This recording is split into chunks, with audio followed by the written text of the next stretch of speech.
more charitable with one another, create better communities, are more learned, more accomplished?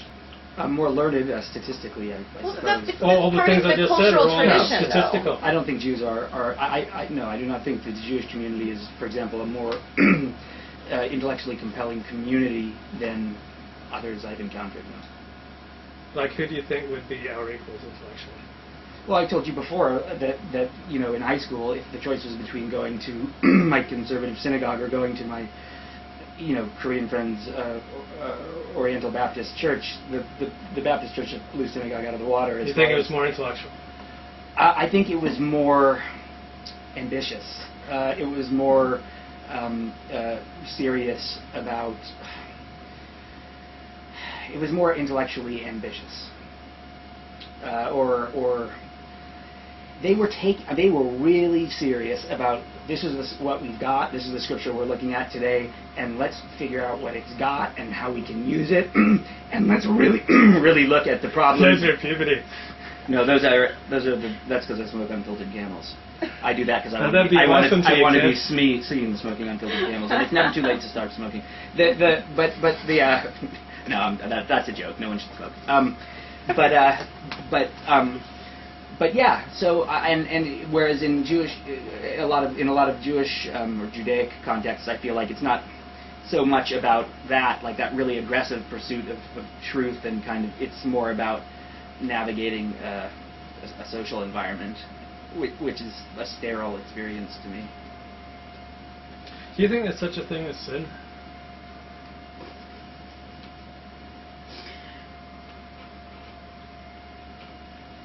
Yes. What's a sin? I think when you do not love your neighbor.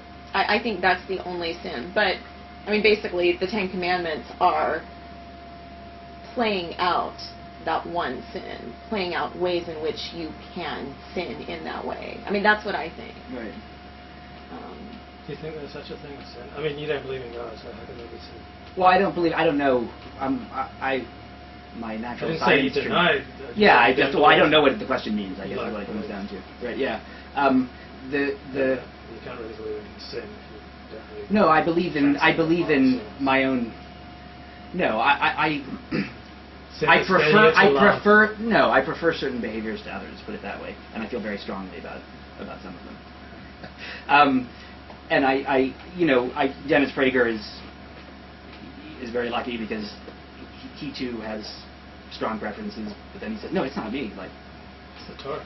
It's what that's why it's important that people believe. Yeah, it's just someone else said it, and he's right. So just don't argue. But I don't feel so different from him. I mean, I'm a moralist by nature, I think, and so I can get all fire and brimstone, but ultimately, in the end, you can only go so far intellectually, and you just get to a point where you've reached kind of a fundamental premise of my worldview. We can talk about it, but it's not really. It's just what I believe. It's what I believe, and it's what I'm gonna go. How would you guys have reacted if you were sitting here and Moshe was saying all this stuff? I'm gonna kick him in the face. Yeah. Well, I mean, it depends. I mean, are we really sitting in the hovel with Moshe? I mean, yeah. Let's say 3,200 years ago, you were there. Oh, okay. 3,000 years ago. I thought you meant like he's there, right there on the ground, next to the bottle. No.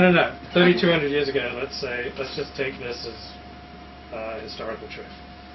And you were there in the audience, and Moshe was addressing you with these exact words. You would not be happy. I know that right now. I'm wondering how how would you react? Depends at what. Would you say this is not for me? I'm leaving. I'm out of here. I think I would be undecided. I would be undecided. Okay. I would be compelled. It would be compelling at some point, at some level for me. And I might be a little bit scared, so I might go along with it for a while anyway. Yes. Well, no, that's what I was going to say. Is you actually got me wrong on that one, and the reason is because if I was literally in that historical context, no, my concern in that environment would have been physical security, and because they would have been looking to kill you. Yes, no, but that doesn't matter. The point is that I would have realized we need a strong man who's just going to enforce order. Mm-hmm. I would have been happy at the existence of some kind of a big bully who was going to force people to behave along certain parameters, because that would mean if you fear for your life. because people like you get put to death. No, because I'm all... Sodomy is totally against the Torah. Well, Now, come on, wouldn't you fear for your life? They talk about putting to death idolaters. No. The man who says, I'm going to follow my heart. That's you, Joey. You follow your heart. No, but You're I'm being put to death. also, like, I'm not going to do, like, no, I'm also interested in, like, no, I'm good at navigating, I'm happy to navigate the social mores that I feel are worth navigating, and if in that environment where death was always in a total anarchic environment where death is the whim of your neighbor when your back is turned, Right. I would have been very happy to find a way to work within this structure. Because it would have been important to me that someone that there be rules that were enforced so that I wouldn't get killed. So you could have lived with this. At that time, Yeah. yes. If you were, I'll just say yes and shut up at that. I think at that time I could have. Now there's no reason to. But yeah. Yeah, I would have been fine with it up until, though, we get to 30:14, 30:15. That basically it's Shema. I mean, because it's wrong. What's wrong? I mean, wait. What's okay. wrong? 34. Basically, 14. it's saying 16. Okay. And then I command you today to love, to remember your God, to walk in His ways, to keep His commandments, so that you'll stay alive. If you follow God, I'm going to He will bless you. bless But you. if you don't, bad things are going to happen. I'm going to take away the rain. But see, the reality is that people sin against God or transgress or leave God all the time and still prosper. Right. Likewise, there are people who love God, who follow God, who, quote, walk in His ways, and they suffer. Right. So, Would you have raised your hand and said, I was- Marissa, make that point, and then what do you think would have happened to her? the ground would have opened, like the And you Korah. swallowed. Well, no, what did I do? She sounds like, was it Korah? Yeah, Korah, it sounds yeah. like Korah. Yeah. Aren't all the God's people holy? Exactly. Yeah, Moses draws his little line in the dirt. No, they would have had to kill you, and it would have been in our interest for that to happen because you would have been undermining a social order that Right. was very important. Right. But Maybe it worked it's then. about it's about women in the end for us because you cannot. Okay, let's say I was willing to die for my own convictions at that point, and I would have said, you know what, this is garbage. It's not interesting. I'd rather just either go out by myself or just mess shit up. That's fine. I can decide that for myself. But if I want to have a wife, if I want to have a woman with whom I'm close, that is your walking vulnerability. And in that environment, then you take on that.